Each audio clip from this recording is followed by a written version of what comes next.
Buenas tardes.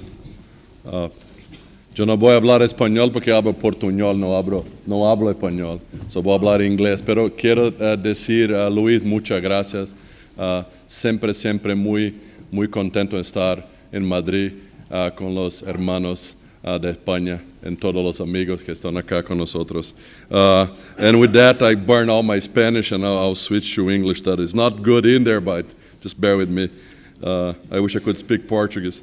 I'm going to show you cases that we've done probably 2 years ago with a group that is represented here. I see Diogo from Diogo Freitas from the group in Rio that we did the cases in Brazil.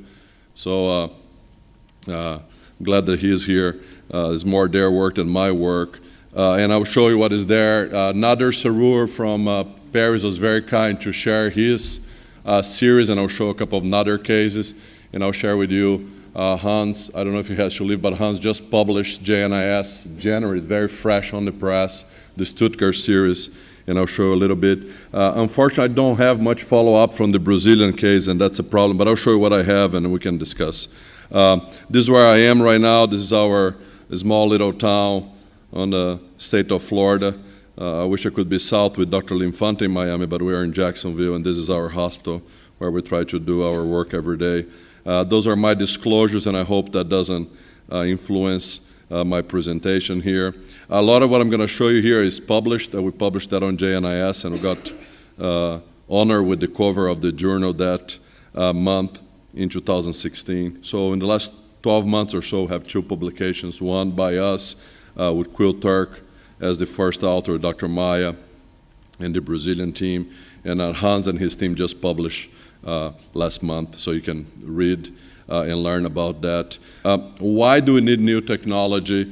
Again, coils have been revolutionary when they came. It's our daily workhorse for decades, but we know that we still see problems with the coiling technology in spite of multiple evolutions and generations with residual, recurrence, rebleeding, and retreatment. There's a lot being done to fix that, but I would say probably 90% of that is all stent-based technology. And as, with except of Webb, Medina, and Luna that is called Artis now, the others that you see here on the left side, that is most what is happening right now, they're all stent-based technology. The problem with stent-based technology is a darn problem. I think Naji, I saw on the program, unfortunately I could not be here, but Naji gave a talk about blister. It is a problem to use a stent in the rupture, and there's no question. We have not addressed this as well as we did. For a non-rupture, we probably have more than one good option. For ruptures, maybe not so much. So what the Medina coil is an idea of changing the morphology of a coil to turn that into a endosaccular flow disruptor, but instead of trying to adapt the shape of a Webb or Artis, where one size has to fit all kinds of thousands of shapes of aneurysms, one shape has to fit 1,000 different shapes. This kind of conforms and potentially, and that remains to be seen, could create a scaffold with a nice petal that you see here on the Medina coil, close-up picture here. If you can manage to put this close to the neck of the aneurysm, potentially you're going to have a more stable surface to endothelize, and that's the idea. I call that, with a Red Bull analogy, no financial disclosure, there is a coil with wings. So it's a horse that had some Red Bull. So you can remember that. With all these names, sometimes it's hard to remember what's what. Unfortunately, I can tell this video is not playing there for you guys, but basically it was a cartoon illustration.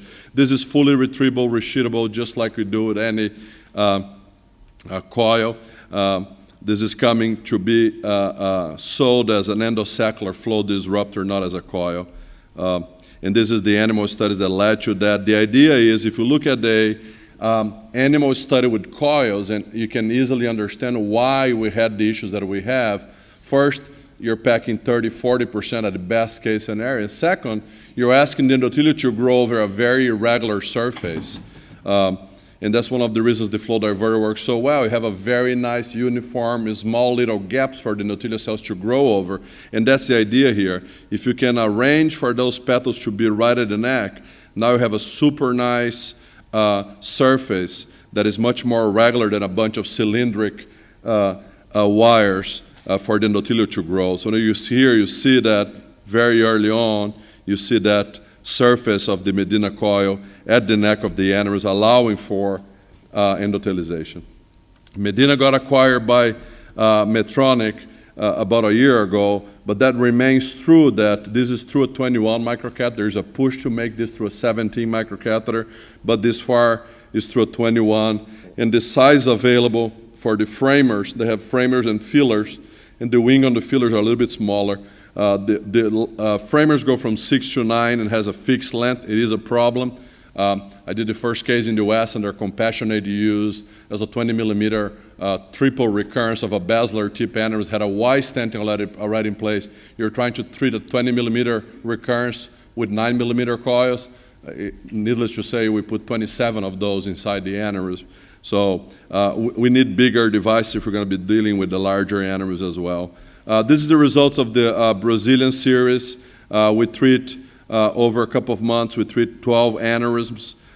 2 of those require a stent for rescue. This is wrong here. There was a second case that required a stent. One case was 1 stent only because of a thrombus formation at the neck on the Medina device, and the other one was a total occlusion of the MCA that required Y stenting to rescue the case.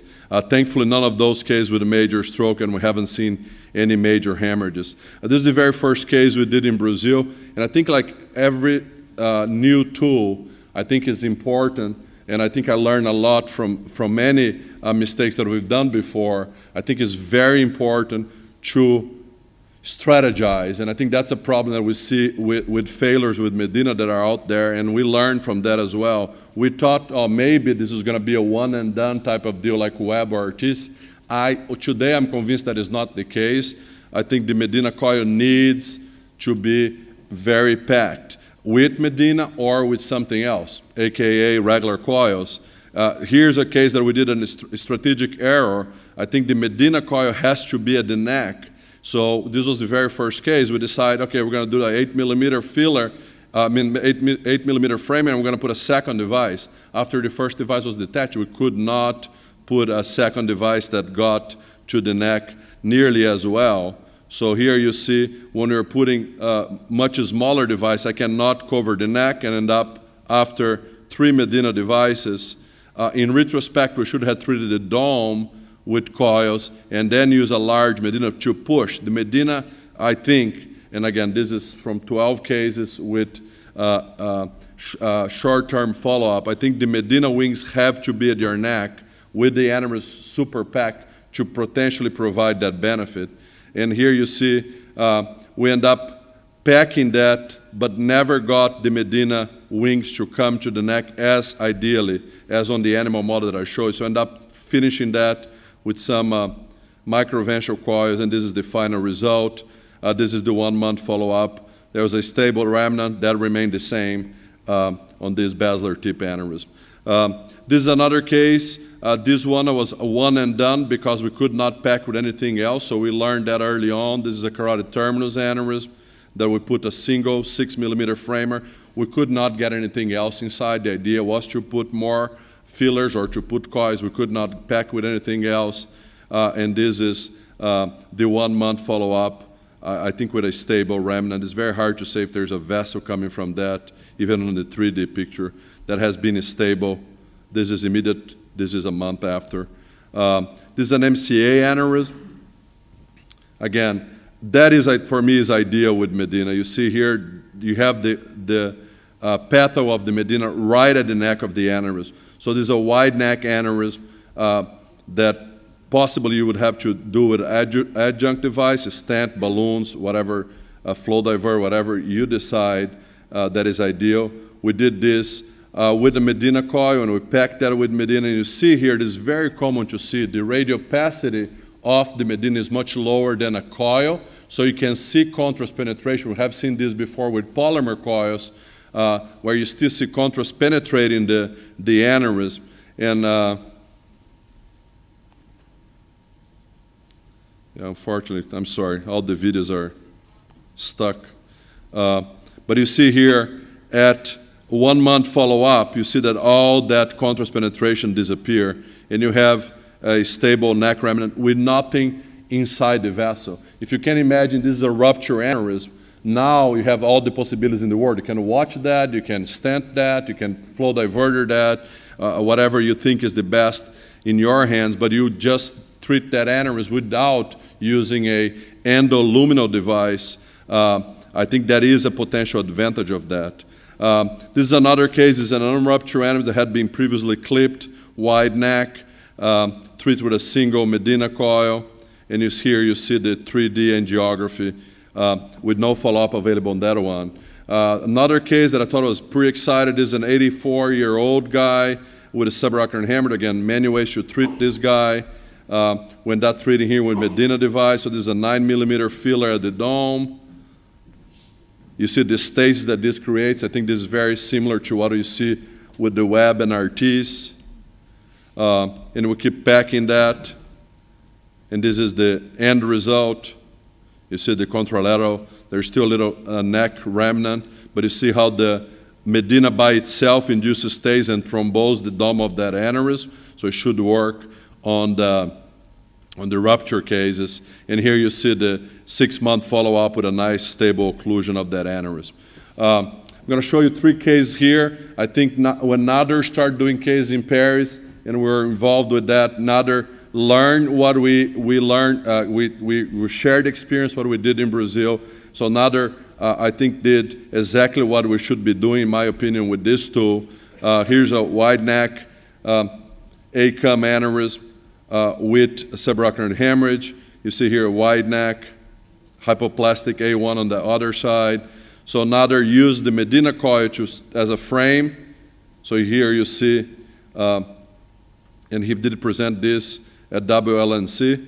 That is very well represented here. So you see here the cases with 3 Medina coils and 3 regular GDC platinum coils with a nice stable occlusion. Another case here from Nader, this MCA aneurysm wide neck. Again, Medina plus coils with a nice occlusion. You see here the follow-up MRA at 3 months with a stable occlusion. And this, to finalize, this is the Stuttgart series just published by Hans and his group. They did 16 cases. In 15 out of the 16, they were able to treat the patients with Medina. And I think this is the first time we have a little longer follow-up. This is a median follow-up of 6 months. So you see Hans and the group show 11 patients with follow-up, 10 stable, with 4 with total occlusion, 6 with a stable remnant. And if you look at the paper, there was on a shift analysis, there were 2 patients with total occlusion that migrate to 4. So there was a progression of occlusion in some of these patients. And in some of these patients that had a remnant that stayed stable, still short follow-up, 6 months or so. In one case that required retreatment out of the 11. I think this is potentially a very, very interesting tool that opens the door for us to protect neck of wide neck aneurysms without manipulating the inside of the vessel, without a balloon or without a stent. I think it works just fine with the stents, and I'm sure it's going to work well with other stent technology like flow disruptor, pulse rider, barrow, et cetera, et cetera. But what I think it's very interesting to me is to see how this is going to behave on the rupture scenario, where you can treat a wide neck aneurysm without needing an endoluminal device other than potentially a balloon or so, because there's no need for dual antiplatelet regimen if the device is well placed into the sac. Future directions, there is an European registry running right now, and we are starting hopefully this year the United States FDA trial. That's going to show us the long-term results, at least up to a year. The idea is to do 200 cases, randomizing Medina versus coil with a 1-year follow-up. And I'll finish here inviting you guys to come to our a meeting in Ponte Vedra, Florida. That's the city where Ponce de Leon first came from Spain. Ponte Vedra and St. Augustine, Florida. That's where he landed from Spain to the U.S. It was Mexico then. Americans stole from Mexico or bought for a bargain. Let's live like that. And became the oldest city in the United States. So you guys are, mi casa su casa, you guys are all invited to come and join us in Ponte Vedra. It should be nice weather. And again, Luis, muchas gracias. And if you have any questions, please. Thank you.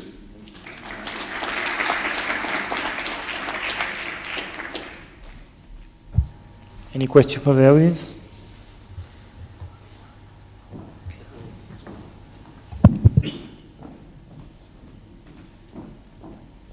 Ricardo, thank you. Thank you very much for your presentation. But I don't understand very well what is the real difference in the coiling, standard coil, or Medina, because every case you are remnant or very difficult to close the neck. I agree with you or with this product. It's better to close the fundus of the aneurysm. This is true. But I think to close or it's very difficult in the neck. Yeah, I think what I try to mention, Luis, is strategy for treatment. If you try to pack, like we pack with a 1, 2, 3 millimeter, very soft coil, the neck of the aneurysm with the Medina coil, you're setting yourself for failure. Clearly, it's a stiffer tool than a coil. I think the strategy should be, let's say you have a 12 millimeter aneurysm. You need to pack the dome with regular coils and leave that 9 millimeter space for a 9 millimeter framer, because I think the way this potentially can work, and I say potentially because it remains to be seen, is if you have, I think the difference between the Medina coil and when Medtronic bind, they went away with the coil war, they call this an endosaccular flow disruptor.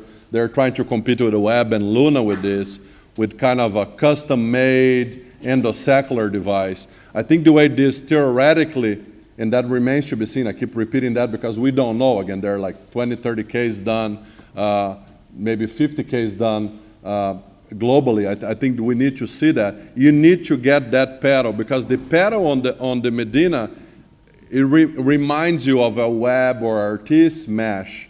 If you can put that at the neck and finish the neck with that, have that surface on the neck and pack on the inside, I think that potentially could be an advantage to coils. When you look at the animal studies with coils, you have a bunch of cylindric wires, very irregular surface.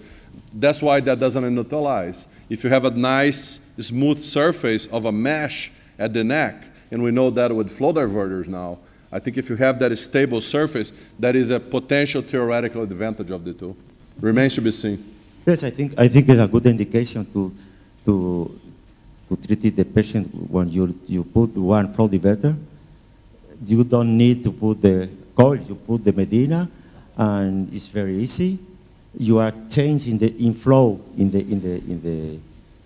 the sac of aneurysm. You don't have the risk of migration as you close the cell. I think this is perfect product, perfect device from this.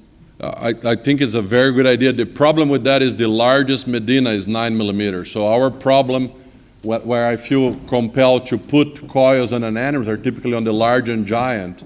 So it would be phenomenal to have a 20 millimeter Medina or a 15 millimeter Medina that you can put a big, long mesh inside and then do your flow divert of choice. I think that's definitely a need for that. You put before the flow diverter, are you finishing with the Medina? That I think that'll be reasonable. But I think I would like to see bigger device for that. I think Hans had to walk away. I was going to ask him to comment because it was a nice publication that just came out. Ricardo, do you think that can you tell how small can you go on the Medina? I mean, do you think that this is realistic? This microcatheter is one thing, but also to be effective, you may have hit a wall, right? And how small can you go with this? I can tell that, and again, I don't know how this dynamic works, but since Medtronic acquired, we kind of got disconnected from the project. So that's typical big companies. They have their strategies, and who are we to discuss that? But the issue is get the petals to open on the proper way. So we treat, I think, a 4.5 millimeter aneurysm. You saw that 5 millimeter carotid terminal. So I think you can do it. And I think the smaller the aneurysm, the more likely you're going to get the Medina to go to a 17 microcatheter. I think that's the next task for them, is to go smaller. Although we just talked about, I think they need bigger as well. Again, if you're dealing with a 20 millimeter aneurysm, I think none of us are going to have a problem putting a 25 microcatheter or 27 microcatheter into that aneurysm. But you put a 21 microcatheter in a 4 millimeter rupture, that is a little bit different. So, and the question, if you're feeling, I know you didn't have that experience, but if there was a rupture intraoperatively and you had Medina loaded in your, what would be your next move? I would, again, if the Medina is deployed, I would just finish that and try to pack the aneurysm as tight as I can. I think we saw this with the web. Yeah. During the WABIT, we had one case that ruptured, deployed the web and let it be. Yeah. We didn't have a balloon there. By the time we got the balloon there, the aneurysm was already completely occluded just from the mesh of the web. I think you see something similar. You saw that 84-year-old guy. Yeah. After the first coil is deployed, 2 minutes later, there's no flow on that mesh. So it does work to thrombose. And I think coil is a bit misleading.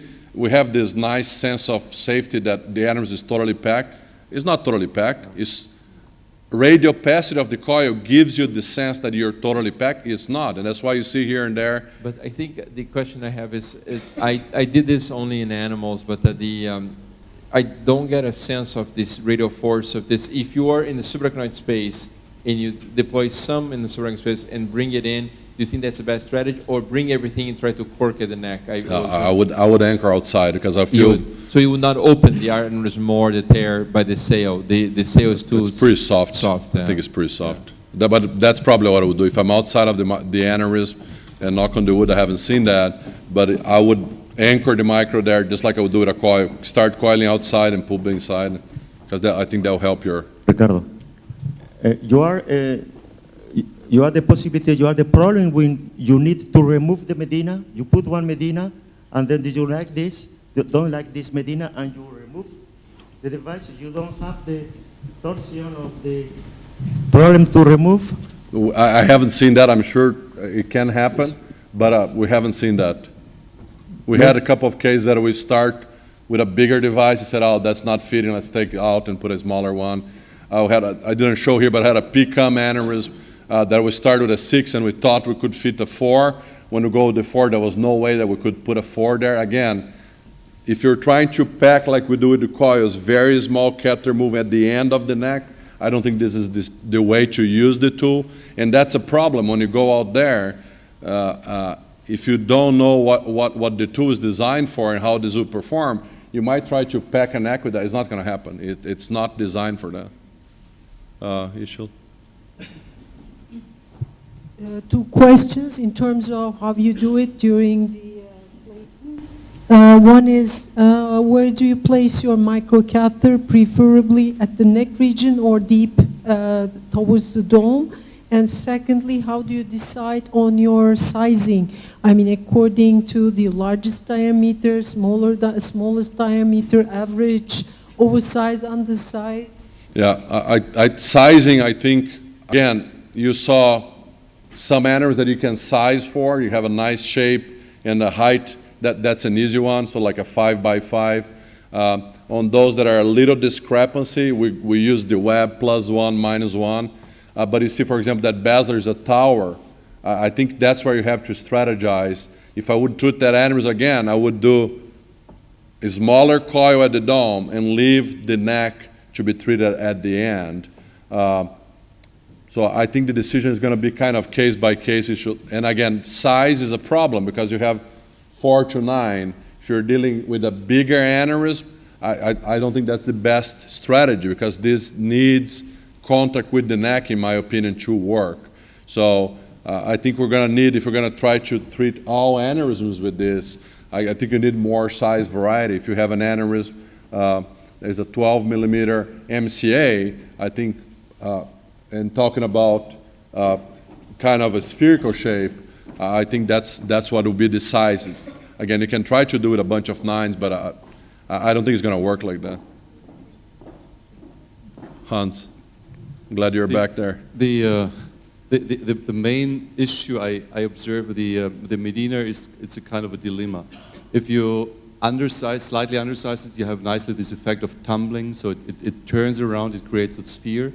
But by doing this, you have to accept the fact that it necessarily has no full contact to the wall. Otherwise, it will not tumble. If you slightly oversize it, it doesn't tumble, it doesn't create the sphere, and it comes in any chaotic shape in the aneurysm. So this is something that is difficult to solve. So the sphere, if it creates a sphere, the sphere is incredibly effective. The hemodynamic effect is really striking. Yeah, and as I said, I agree with you completely. You see cases that we end up, instead of getting a spherical, end up stacking like a coil stack, a coin stack, like that MCA aneurysm that I showed you. We're pressing with the Prowler Plus to get that coil to go up and down in a zigzag fashion. So instead of getting that to tumble, as Hans was saying, I think that's a function of limited size options. With that, another thing is the length. Again, if you're dealing with a 12 millimeter aneurysm and you have a 15 centimeter coil, you know it's not going to be enough. So I think learning where to use and size, I think is going to be the future. And I think that's why we're seeing a delay on this coming out, because again, we need to strategize before we come out and run a trial with that. Thank you.